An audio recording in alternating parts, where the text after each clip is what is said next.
எப்பொழுதும் என்னுடைய முகநூலிலோ அல்லது எனக்கான சோசியல் மீடியா எதுவாக இருந்தாலும் என்னுடைய வாக்காக நான் ஒரு 4 வார்த்தையை போட்டு வச்சிருப்பேன். அதான் என்னுடைய சிக்னேச்சர்.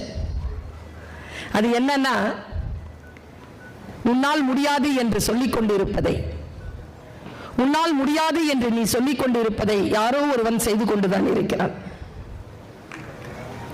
உன்னால் முடியாது என்றால் யாராலும் முடியாது, யாராலும் முடியாது என்றால் உன்னால் மட்டுமே முடியும். இது நான் எப்பொழுதும் என்னுடைய எனக்கு நானே சொல்லிக் கொண்டிருக்கக்கூடிய மந்திர சொற்கள். நான் யோசித்து பார்க்கிறேன், என்ன சொல்லிவிட முடியும் உங்களுக்கு? எப்பொழுதும் என்னை பார்க்கின்ற பொழுதெல்லாம் சொல்லுகிறார்கள், நான் ரொம்ப டவுனா இருக்கும் பொழுது மட்டும் உங்க பேச்சை கேட்டுக்கிறேன் மேடம். எது நம்மை டவுன் ஆக்குகிறது? இந்த உலகத்திலேயே அற்புதமான ஒரு வினாடியை நான் சொல்லுகிறேன், அதி அற்புதமான வினாடி என்ன என்றால் இதோ இப்பொழுது நிகழ்ந்து கொண்டிருக்கிறது. இந்த வினாடியினுடைய உன்னதம் என்ன தெரியுமா? உத்தமம் என்ன தெரியுமா? நீங்களும் நானும் உயிரோடு இருக்கிறோம். நேற்று இரவு இருந்தவர்கள் இன்றைக்கு காலையில் இல்லை.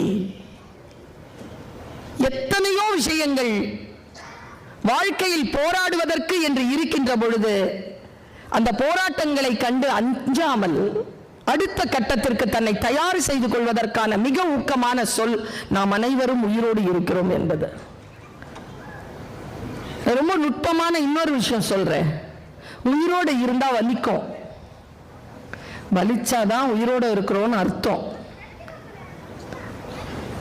உயிரற்ற உடலுக்கு வலிப்பதே இல்லை. நான் ஒரு சொல்லை சொல்கிறேன், நீங்கள் இன்றைக்கு உங்களுடைய டைரிகளில் எழுதி வைத்துக் கொள்ளுங்கள். Feel the sensation of pain. Feel the sensation of pain. Never suffer. வாழ்க்கையில் வலி என்பது தவிர்க்க முடியாதது, ஆனால் அதனால் பாதிக்கப்படுவது என்பது நம்முடைய வாய்ப்பிற்குள் தான் வரும். நாம் எப்படி இந்த உலகத்தை சந்திப்பது, இந்த நாளை எப்படி சந்திப்பது என்ற சிந்தனையில் நான் இன்றைய நாள் முழுக்க நான் கழித்திருக்கிறேன். அந்த சிந்தனையின் வெளிச்சமாக எனக்குள் வந்த சில வார்த்தைகளை உங்களுக்காக தந்துவிட்டு நான் இடம் சாரலாம் என்று கருதுகிறேன். என்னுடைய தகப்பனார் ஒரு நல்ல கவிஞர், ரொம்ப சாஃப்டான ஆள். அவர் வெரி சாஃப்ட், நல்ல பாடுவார், நல்ல கவிதை எழுதுவார். எங்க அம்மா பயங்கர டெரர். ரெண்டும் காம்பினேஷன் சூப்பரா இருக்கும் எங்க வீட்டில். எங்க அப்பா பேசவே மாட்டார், கவிதை பாட்டு. எங்க அம்மா பேசுறதை தவிர்த்து வேற எதுவுமே செய்ய மாட்டாங்க. ஆனா எங்க அம்மா பெரிய தேர்ந்த ரசிகை.